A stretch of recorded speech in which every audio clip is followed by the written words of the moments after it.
ইতালির রোমেন একই পরিবারের ৩ বাংলাদেশিকে স্ত্রী সন্তান সহ প্রবাসী বাংলাদেশিকে ছুরিকাঘাতে নৃশংসভাবে হত্যা করা হয়েছে। একটি পরিবারের দুনিয়ার সবথেকে নিরাপদ জায়গা তাদের ঘর।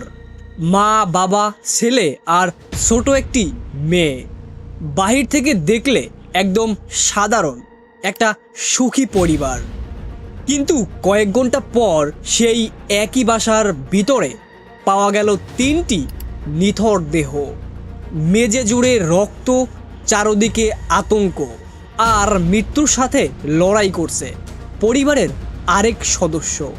ইতালির রাজধানীর রোমে ঘটে যাওয়া এই ঘটনা শুধু বাংলাদেশে নয়, পুরো ইতালি এবং বাংলাদেশি কমিউনিটিকেও নাড়িয়ে দিয়েছে। আসসালামু আলাইকুম, আমি আছি আপনাদের সাথে তাজুল। এই ঘটনাটা অত্যন্ত দুঃখজনক একটি ঘটনা। কামাল উদ্দিন বাবুলের জীবনের গল্প অনেকটা প্রবাসীর মতোই। নোয়াখালীর কোম্পানিগঞ্জের ছোট একটি এলাকা থেকে তিনি পাড়ি জমিয়েছিলেন ইতালিতে। প্রথম দিকে জীবন এতটা সহজ ছিল না। বাসার সমস্যা, কাজের চাপ, অর্থনৈতিক সংগ্রাম সব কিছু পেরিয়ে ধীরে ধীরে নিজেকে একটু শক্ত করে একটা অবস্থান তৈরি করেছিলেন। স্ত্রী অর্জু বেগমকে নিয়ে গড়ে তুলেছিলেন নতুন একটি সংসার। এরপর তাদের সেই গড়ে জন্ম নেয় এক ছেলে অয়ন এবং ছোট মেয়ে আরিশা। বর্তমানে কামাল উদ্দিন বাবুল তার বয়স গিয়ে দাঁড়ালো 40 বছর। স্ত্রী অর্জু বেগম, তারও বয়স 38 বছর।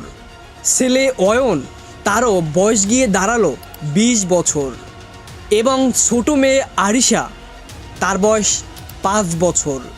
পরিবারের সদস্যদের ভাষ্যমতে সম্প্রতি তারা ইতালির নাগরিকত্ব পেয়েছিলেন। অনেকের কাছে মনে হচ্ছিল দীর্ঘ সংগ্রামের পর অবশেষে তাদের জীবনে একটু শান্তি এসেছে, কিন্তু ভাগ্য যেন অন্য কিছু লিখেছিল। সেই ভয়াবহ রাতের শুরু 26 জুন শুক্রবার। এলাকাটি সাধারণ শান্ত বলেই পরিচিত রাত বাড়ছিল। বেশিরভাগ মানুষ তখন নিজেদের বাসায়, কেউ আবার টিভি দেখছিল, কেউ রাতের খাবার খাচ্ছিল, আবার কেউ বাইরে ঘুরছিল। কামাল উদ্দিন বাবুলের পরিবারও হয়তো সাধারণ একটি রাত কাটাচ্ছিল। কিন্তু রাত প্রায় 8টার দিকে হঠাৎ সব কিছু বদলে যায়। বিভিন্ন সূত্র অনুযায়ী এক বা একাধিক ব্যক্তি অ্যাপার্টমেন্টে প্রবেশ করে। পুলিশ এখনও আনুষ্ঠানিকভাবে জানায়নি হামলাকারীরা কিভাবে ভিতরে ঢুকেছিল। তবে তদন্তকারীরা খতিয়ে দেখছেন হামলাকারীরা পরিচিত কেউ ছিল কিনা, কারণ জোরপূর্বক প্রবেশের কোনো স্পষ্ট চিহ্ন পাওয়া যায়নি। কিছু প্রতিবেদনে উল্লেখ করা হয়েছে, সত্যি যদি তাই হয়ে থাকে তাহলে প্রশ্ন আরও বড় হয়ে যায়। দরজা কি স্বেচ্ছায় খোলা হয়েছিল, নাকি হামলাকারীরা কোনো কৌশলে ভিতরে প্রবেশ করেছিল? কয়েক মিনিটের বিভীষিকা, আর এরপর শুরু হয় ভয়ঙ্কর হামলা। ধারালো অস্ত্র নিয়ে হামলাকারীরা পরিবারের উপর ঝাঁপিয়ে পড়ে। সবার প্রথমে আঘাত কার উপর করা হয়েছিল সেটি এখনও নিশ্চিত করে কিছুই জানা যায়নি। তবে তদন্ত সংশ্লিষ্ট তথ্যগুলো বলছে হামলা ছিল অত্যন্ত ভয়াবহ হামলা। আত্মরক্ষার সুযোগ পর্যন্ত পায়নি ভুক্তভোগীরা। ঘরের ভিতরে হয়তো তখন চিৎকার, দৌড়ঝাঁপ আর বাঁচার আকুতি বিনতি চলছিল, কিন্তু কয়েক মিনিটের মধ্যেই সব কিছু একেবারে নিস্তব্ধ হয়ে যায়। এই ঘটনার সবচেয়ে গুরুত্বপূর্ণ চরিত্র এখন আয়নের, কারণ তিনিই একমাত্র জীবিত প্রত্যক্ষ সাক্ষী। জানলে অবাক হবেন, সেই পরিবারের 4 জনের ভিতরে সেই অয়নও ছিল সেই সময় বাসার বাহিরে, আর এর জন্যই তিনি বেঁচে গেছেন। বাসায় ফিরে এসে তিনি বুঝতে পারেন কিছু একটা অস্বাভাবিক হয়েছে। সম্ভবত দরজার অবস্থা বা ভিতরের কিছু শব্দ তাকে সতর্ক করে দেয়। এরপর বাইরে থেকে যখন নিজের ঘরের দিকে আসে, যখন তিনি ভিতরে প্রবেশ করেন তখনই ওই ঘরের ভিতরে থাকা হামলাকারীরা তার মুখোমুখি হয়। তখন আয়ন হয়তো পরিবারের সদস্যদের বাঁচানোর চেষ্টা করেছিল, হয়তো ঘাতকদের থামানোর চেষ্টা করেছিল, কিন্তু তখন হামলাকারীরা তাকেও লক্ষ্য করে আঘাত করে। তার শরীরেও ছুরির আঘাত লাগে। গুরুতর আহত অবস্থায় তিনিও চিৎকার করতে থাকেন, আর সেই চিৎকারই হয়তো তার জীবন বাঁচিয়ে দেয়।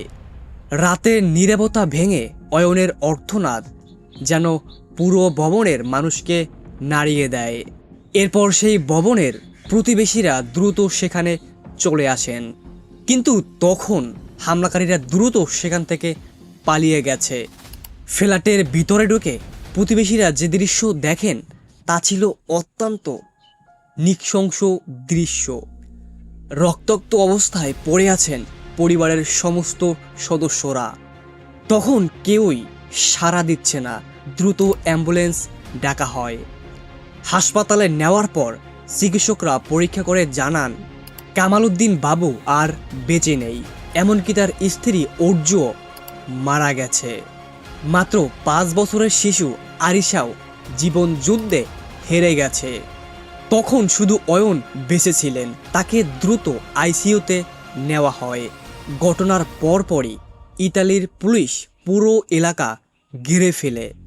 ফরেনসিক বিশেষজ্ঞরা রক্তের নমুনা, আঙ্গুলের ছাপ এবং বিভিন্ন অন্যান্য তথ্য সংগ্রহ করতে থাকেন। ওই ভবনটার সিসিটিভি ফুটেজও জব্দ করা হয়। শেষে প্রতিবেশীদেরও জিজ্ঞেস করা হয়, কিন্তু সবচেয়ে বড় প্রশ্ন এখনো উত্তরহীন।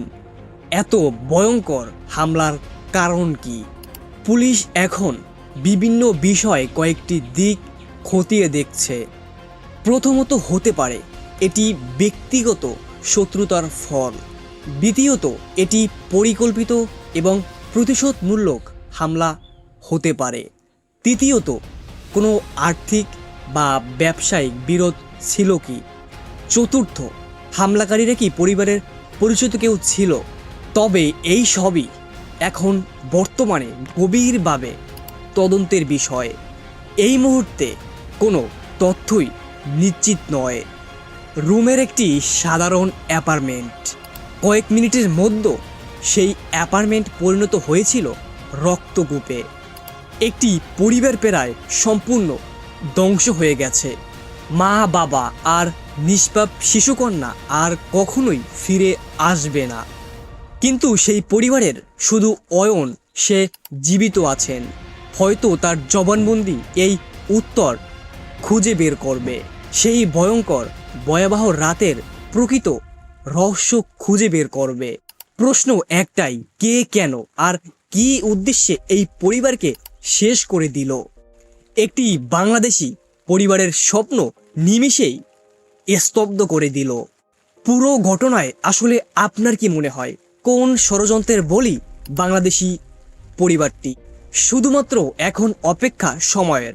আশা করি ইতালির কর্মকর্তারা এই ঘটনার রহস্য উন্মোচন করবেই। ব্যক্তিগতভাবে আমার কাছে মনে হয়েছে এই ঘটনার সাথে জড়িত আছে ওই পরিবারটির পরিচিত কোনো মানুষই। আপনার কি মনে হয়, কে বা কারা জড়িত? কমেন্টে জানান। ধন্যবাদ সবাইকে। ভালো থাকবেন, সুস্থ থাকবেন, নিজের খেয়াল রাখবেন। আসসালামু আলাইকুম। দেখা হবে অন্য একটা ভিডিওতে।